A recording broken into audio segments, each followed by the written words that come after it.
25,55,364 మంది రైతులు పాస్ పుస్తకం చూసినప్పుడల్లా మా సోదరుడు రేవంత్ రెడ్డి 2 లక్షల రూపాయల వరకు 21,000 కోట్ల రూపాయల రైతు రుణమాఫీ చేసిండని మా రైతులు గుర్తు చేసుకుంటారు.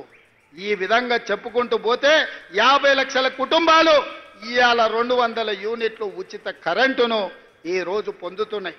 3,10,00,000 మంది తెలంగాణ రాష్ట్రంలో సన్న బియ్య లబ్ధిదారులు ఉన్నారు.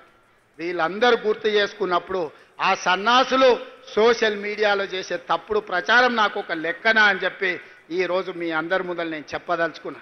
కాబట్టి మిత్రులారా, ఎవడు ఏది చెప్పినా నిజం మీకు తెలుసు, నిజం మీ కళ్ళ ముందలు ఉన్నది. నిజాన్ని నిర్భయంగా కాంగ్రెస్ పార్టీ కార్యకర్తలు, తెలంగాణ బాగు కోరుకునే వాళ్ళు నిర్భయంగా నిటారుగా నిలబడి చెప్పండి. ముఖ్యంగా మా ఆడబిడ్డల్ని 1,000,000 మందిని కోటీశ్వరులను చేసే బాధ్యత మాది. పోయిన సంవత్సరం సెర్పులో 15,000 కోట్లు, మెప్మాలో 6,000 కోట్లు, 21,000 కోట్లు సంఘాలకు లింకేజ్ ఇచ్చినాం. ఈసారి ఇప్పటికే 15,000 కోట్లు లక్ష్యం పెట్టుకుంటే 20,000 కోట్ల రూపాయలు ఈ సంవత్సరం కూడా మా ఆడబిడ్డలకు బ్యాంకు లింకేజ్తోని మా బట్టి గారు అందించారు. ఎవరైతే లబ్ధి పొందినరో లబ్ధి పొందిన వాళ్ళు గుర్తుపెట్టుకుంటే చాలు. ఎవడైతే తప్పుడు ప్రచారం చేస్తుండో కడుపు నిండా విషం పెట్టుకొని ఆ విషంతో విష ప్రచారం చేయడం ద్వారా మన ప్రతిష్టకు భంగం కలిగించాలనుకుంటున్నారు. నేను వాళ్ళందరినీ పట్టించుకోదలుచుకోలేదు, వాళ్ళ దిక్కు చూడదలుచుకోలేదు. ప్రతి ఊర్లో ఒకడో ఇద్దరో తాగుబోతులో సన్నాసులో ఉండనే ఉంటారు. అంత మాత్రాన ఊరేమన్నా పాడైపోతుందా? ఊరికేమన్నా దరిద్రం వస్తుందా? మిత్రులారా, తెలంగాణ రాష్ట్రంలో కూడా 5 మందో 10 మందో నాయకులు సన్నాసులు ఉండొచ్చు, దరిద్రం ఉండొచ్చు, కడుపు నిండా విషం ఉండొచ్చు. కానీ కష్టపడే మీ సోదరుడు మీ రేవంత్ అన్న రోజుకు 24 గంటలు మీకోసం కష్టపడతాడు. నల్లమల పౌరుషాన్ని, నల్లమల పరిపాలనను దేశానికి ఆదర్శంగా నిలబెడతాడు.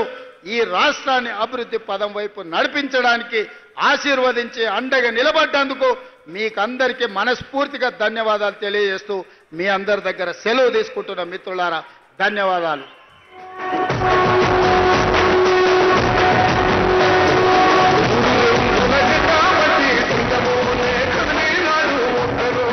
గిరిజన సంక్షేమ శాఖ పుస్తకాన్ని ఆవిష్కరిస్తారు. అలాగే అచ్చంపేట స్వయం సహాయ సంఘాలకి 119,50,00,000 రూపాయల చెక్ అందజేస్తారు. మురళీకృష్ణ గారు. హలో. స్వయం సహాయ ఇందిరా సోలార్ గిరిజన వికాస పథకం సంబంధించి ప్రత్యేక సంచిక ఆవిష్కరణం, అలాగే నాగర్ కర్నూలు జిల్లా మహిళా సమాఖ్య వారికి సంబంధించి సెల్ఫ్ హెల్ప్ గ్రూప్ వారి కోసం బ్యాంక్ లింకేజ్ కింద 119 కోట్ల రూపాయల చెక్కు మహిళా సంఘాల ప్రతినిధులకు బహూకరణం జరుగుతోంది.